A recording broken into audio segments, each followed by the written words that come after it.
On December 7th, something happened. I had my own apartment, and across from me lived a coworker of mine. Throughout the time we were together, bad things happened, but I sort of ignored them. This person said he really needed help and he wasn't okay. I was in my apartment one day, and outside of the door, I could hear a young man that I worked with talking about wanting to kill himself. He was with somebody, so I left him alone. Hi, baby. When I went to work the next day, he came up to me and asked him about if he was outside my door that night. And he said yes, it was him. And he talked about having feelings of wanting to die, but he couldn't really talk to anybody. Felt like he had to just keep inside and couldn't talk. So I told him that if he ever needed to talk, I was available to be a listening ear. I told him that he wasn't alone and so forth. He lived in the same apartment that I did across the street from me. So he ended up knocking on my door and I let him in and we started talking. He invited me over to his place and I went. After talking for a little bit, he informed me he had a girlfriend and tried to kiss me. And I said, no, I'm not going to do that. You have a girlfriend. He told me that he would break up with her, and he got on his phone to break up with her. And I told him I wasn't going to do that. Like, why would you do that? I went to the door to leave, and he got in front of me and blocked the door. When I reached for the door, he moved me and got in front of me and blocked the door. He had his hand on the knob and wouldn't let me leave. Yeah, he wouldn't let me leave. And that night, he forced himself on me. When I went to work the next day, he had told everyone at work that we were hooking up and we were seeing each other. I really didn't want to have to feel like I was traumatized and for everybody to know, so I just went along with it. And then to him, told him he needed to stop telling people that, and he didn't. We talked and he started saying that he would shoot himself or he would come to work and shoot himself in front of me, and so I stayed. He told me that he didn't know boundaries, he was never taught about consent, he wasn't trying to do that to me, and so I stupidly believed him, and then it started happening again. He would do things like force my clothes off and then put them under the bed where I couldn't get to them, under the mattress, or he would hide them entirely and try to force me to sleep naked. He told me, how could you ever think I would do anything to you while you're asleep? We had broken up due to the fact that it kept happening. He started threatening suicide again. He would show up banging on my door. He had the neighbor come to my door, and I had to see him at work every day, so it was not a good situation. And I was afraid to report him because I know the process doesn't happen immediately, and I was worried that nothing would be done and I would be stuck living across from him and going to work. Yeah, I was just constantly afraid. I didn't want to go take my trash out. I didn't want to go to work. I felt very stuck. And then I was very sick and he was telling me that he really needed me to come over because he was in a really bad state, and he came to my door and I went with him and I told him, absolutely, we're not having sex. I don't want absolutely anything to happen. I'm just gonna be here and that's it. I was very sick, and as it turned out, I had COVID and I started getting a really bad fever. I was in and out of being awake because I was so sick, and I was on Seroquel, my sleeping medication. I was also crying because it was the anniversary of my mom's death. So I passed out from Seroquel and really high fever and all that. I remember waking up at one point for a second and he was on top of me and I couldn't stay awake. And when I woke up, he wasn't there. He was gone, and I was just in his apartment. My clothes were folded and put on a dresser, and I had his stuff all over me, and I panicked for a second and got up to put my clothes on, and I heard him at the door, and I laid down really quickly. He came in and said he had just went to his job interview He was acting strange, obviously. He didn't know if I had remembered or knew what happened. So I acted very calm and tried to not make it obvious that I knew, because I wanted to be able to get out of the apartment without something else happening. I acted like everything was fine, and after a few minutes I left. He was texting me saying, "Are you mad at me?" And I said, "Why would I be mad at you?" Trying to get him to say what had happened. And he said, "I don't know, I just feel like I've done something wrong." And I said, "Did you?" And he said no. For the rest of that week, I couldn't process what had happened, and I was talking to him, trying to get him to admit what happened in a way where I had evidence. When I eventually confronted him about it, he was apologetic and sorry. He said he really didn't know boundaries and so forth. He was afraid I was going to report him and started saying horrible things. He staged a suicide attempt. After a while, I found out I was pregnant. I was so scared. One of his friends actually comforted me and knew about what happened, and we were all trying to still help him. He blamed it all on trauma he's been through and all of that. But his goal is he wanted to go into the army, and he was close to going into the army. He had a gun in his apartment as well. I knew that I did not want my first child to come from being raped. Eventually, I had some family that came, and I had to go out of state to get care. If it would not have been for his family and an organization that helped me, I would have had to carry my rapist child. He continuously threatened to take that child from me, and I couldn't bear the thought of a rapist who also told me he had done things to his nephews. I couldn't handle the thought of him having a child. I've since found out he got another woman pregnant, and when I got the treatment, it went horribly wrong. I almost died from the treatment because the pregnancy was not healthy. So if I would have had to carry the unhealthy pregnancy, I may have died. I had to be given a lot of blood. I just spent days basically bleeding to death because I didn't want to exist anymore. It wasn't until I was at work and my lips were turning blue and I couldn't stand up without almost fainting that my boss thankfully told me, "Go to the hospital, get help." And I did. They helped me, thank God. Yeah, that was the worst situation I've ever been in. A lot of the rape was very violent as far as forcing me. And that's why I'm very hesitant to call recent things rape, because of how extreme it was before. This was all something people close to me knew about. Russ knew about it.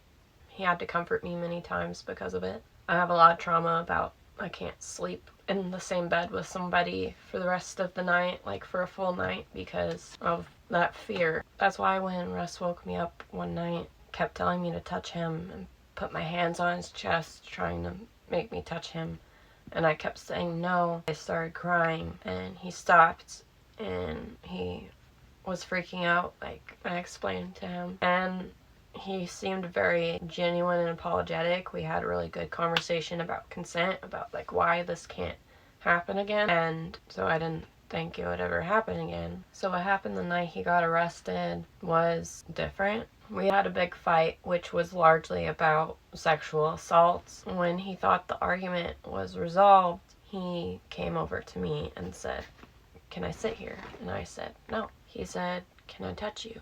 And I said, "No." And he said, "What if just a little?" And he put my hands over my head and started to touch me. Now, mind you, I said no in a cute way. I've talked to him a lot about all of this, and we both. So sometimes he seems to forget. He has since said he remembers me saying no. I guess he didn't remember me saying no before, but he says I said no in a cute way, so he didn't take it seriously. I said it like, he said, "Can I sit here?" I said, "No." And he said, "Can I touch you?" And I said, no. And he felt like I wasn't being serious, so he was trying to seduce me. He said he was trying to snap me out of the issue I was having and comfort me and, like, bring me back, sort of. So, do I believe he meant to harm me? No. Do I believe the man that forced me down, wouldn't let me leave, tried to hurt me? Yeah, I do. That's why I've been very hesitant to call what happened sexual assault or rape, because I feel like if I would have said no differently, it would have stopped. But I feel like I shouldn't have had to. I feel like if somebody says no, it should just stop. Especially if you've already had conversations about no means no. Another thing that he kind of brings up is that after I said no a few times, I stopped saying no, and I just went along with it and tried to enjoy the experience and just let it go and let it happen. And yeah, so I tried to get over what was happening and just be there in the moment and let it happen and have our time together. What I really needed from him was to be comforted, not for things to be sexual, but apparently he didn't know. And because of the other things I've been through, I was already scared. I genuinely believe that he wasn't trying to hurt me, but what happened was still not right. That's why things have been so confusing for me, because I've experienced the extreme horrible side of rape, and then there was just this other experience. Part of why I didn't say no to him in a really firm way was because I had said no to him before. We were standing in the kitchen and he was trying to do things, and I said no, and he kind of just kept going, and then he grabbed my wrist and was pulling me over to him, and so I pushed away and pulled away and said, no, I really don't want to right now. And he about cried, and for the rest of the night he was very sulky and said that nobody had ever turned him down like that before. And so I felt really bad, and I didn't want to have another situation like that. So when it kind of continued after me saying no, I just let it happen, because I didn't want it to be a big thing. I didn't want it to be, I didn't want to hurt his feelings. It wasn't like it was with other people where it was violent and forced, and that's why I haven't called it rape. It is very hard to have closure about a situation when someone keeps flip-flopping between blaming you and taking responsibility.